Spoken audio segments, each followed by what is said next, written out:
A high-stakes corporate presentation turns into public humiliation when a powerful woman undermines the narrator in front of elite executives. The room was designed to intimidate without saying a word. Floor-to-ceiling glass, a long matte black table, executives seated in perfect silence, each tablet already open as if judgment had begun before I even spoke. This was not just a presentation. This was a million-dollar decision disguised as a meeting.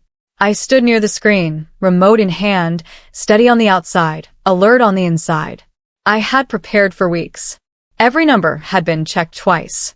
Every slide had a reason to exist. This project wasn't theory to me. It was survival.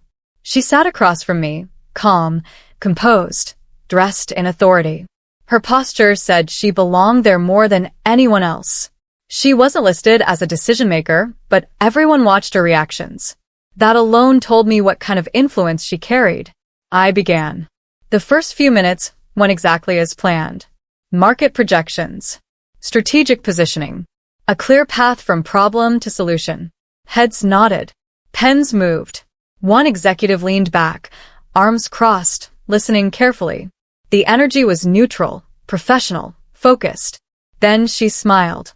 Not a friendly smile. The kind that pauses a room. "Sorry," she said, cutting in gently. "Before we go any further, can you clarify where these assumptions are coming from?" It was a reasonable question on the surface. I answered calmly, referencing the data sources, the independent audits, the benchmarks we had aligned with. She tilted her head. "Interesting," she said, "because that's not what I'm seeing." A few executives looked up. She tapped her tablet once, then rotated it slightly so others could see. "These figures," she continued, "feel optimistic, almost rehearsed." The word landed heavier than it should have.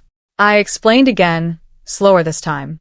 The logic, the validation, the margin of error. She leaned back. "I'm just struggling to understand how someone at your level would miss such obvious gaps." The air shifted. This wasn't a question anymore. It was a statement. And it was public. I felt the attention turn toward me, not with curiosity now, but assessment. The kind where people stop listening for truth and start listening for mistakes. I adjusted my tone. "With respect, the gaps you're referring to are addressed on the next slide." She raised her hand slightly. "Let's not rush. If the foundation is unstable, the rest doesn't matter." A quiet murmur moved through the room. I had two options. Push forward and risk looking defensive, or pause and let the moment breathe. I chose the second. She took advantage of it. "I've sat through hundreds of presentations like this," she said. "Ambitious, polished, and often disconnected from reality." She looked directly at me now.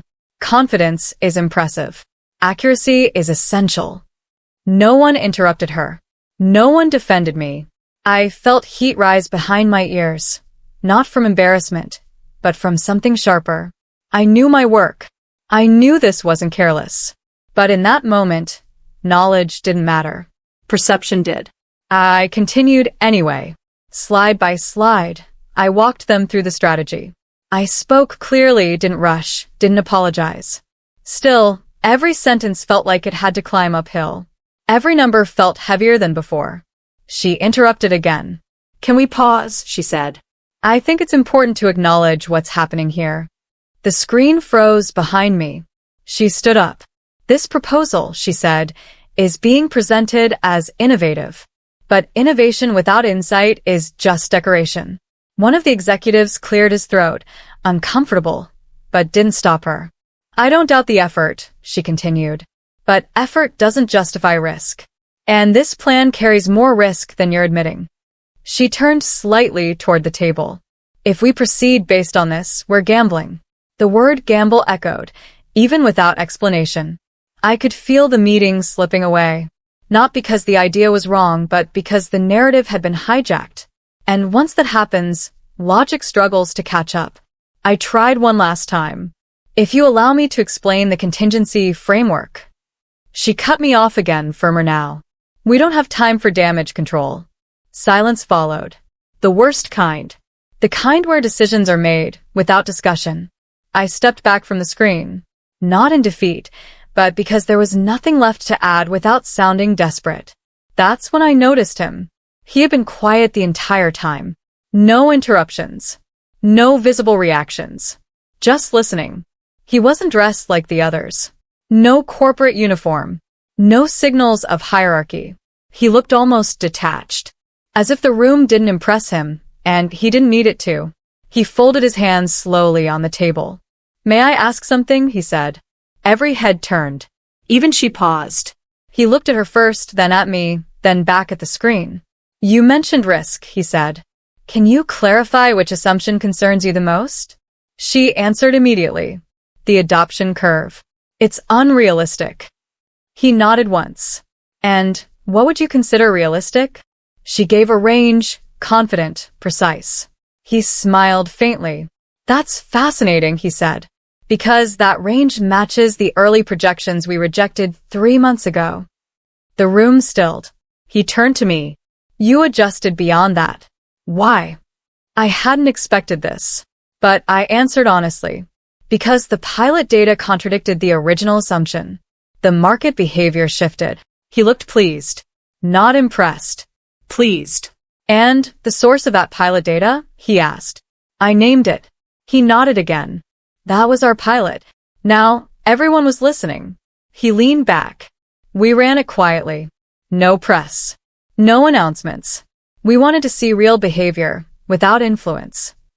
He looked around the table. "What you're seeing on those slides isn't optimism.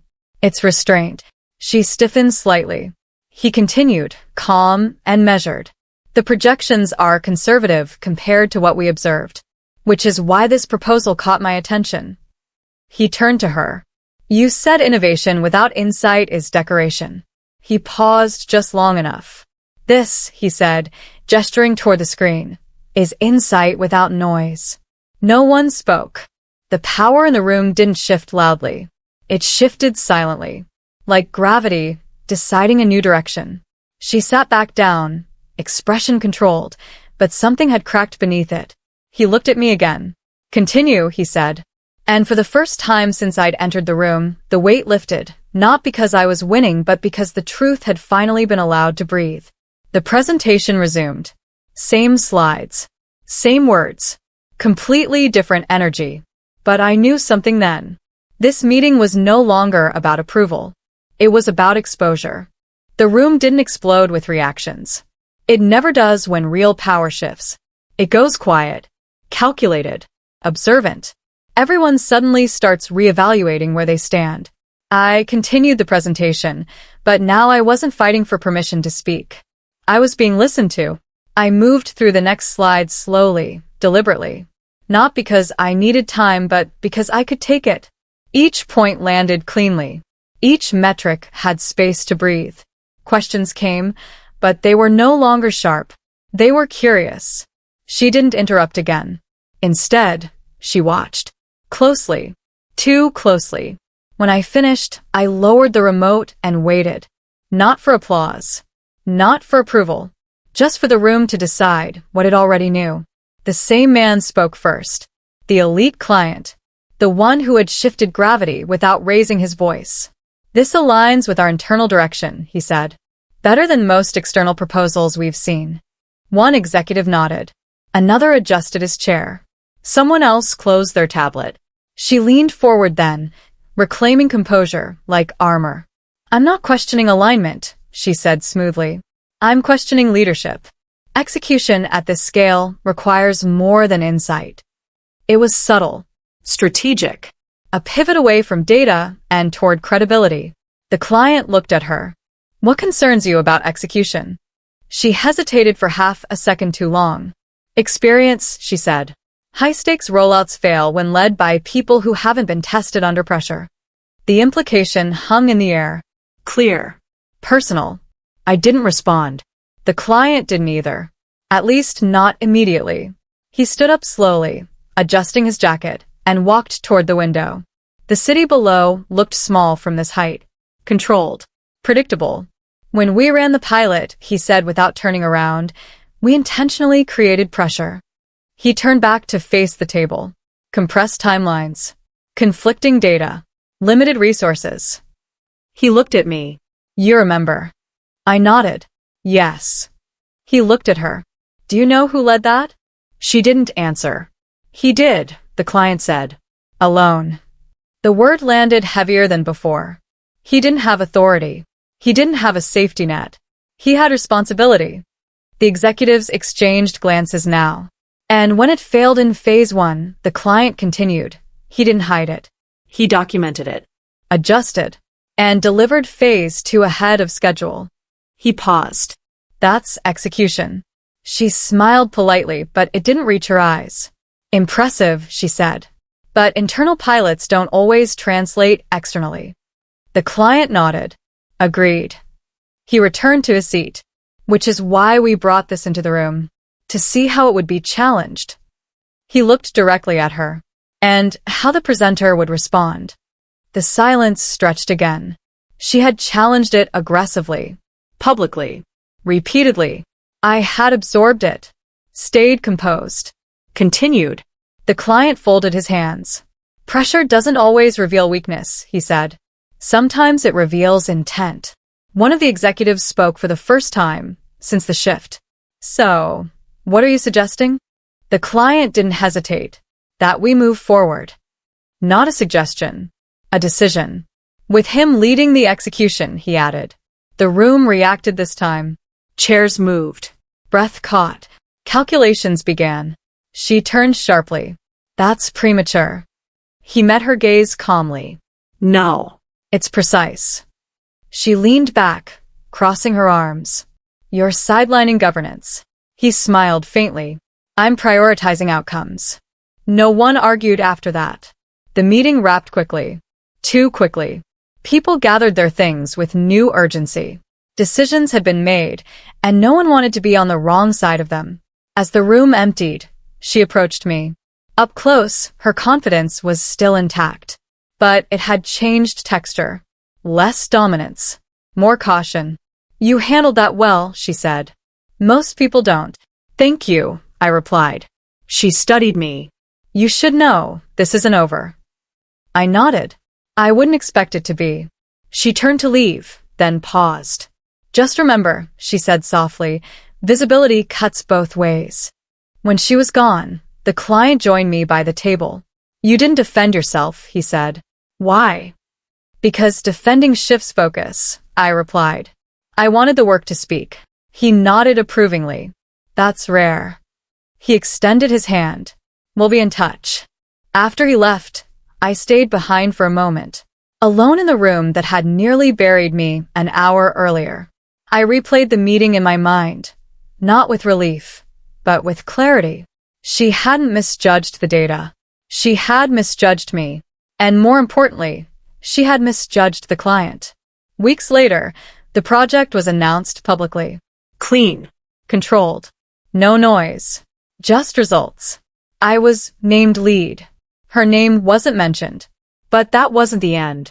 Because when something like this happens, it doesn't disappear. It relocates. At the next industry conference, I saw her again. Different room. Different audience.